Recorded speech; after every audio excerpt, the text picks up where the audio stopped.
kasi ng ulo nyo eh. Ayoko. Dapat kasi magpapakabay ko. Ayoko, Sorry na. ayoko.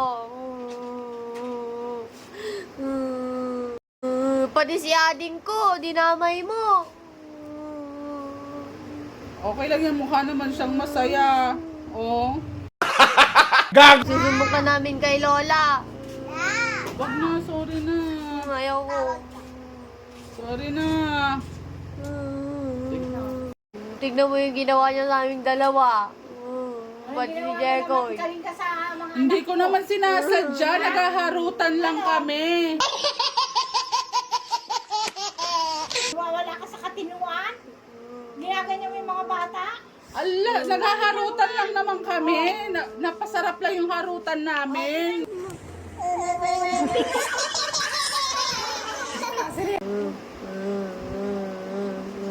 Anong ginawa mo sa anak mo? Hindi ko nga sinasadya.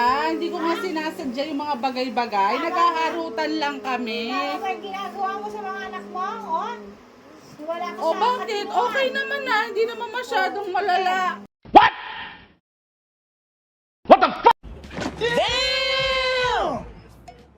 Tingnan mo, ako nga ang gagawa sa ng ganyan. Susubukan mo rin.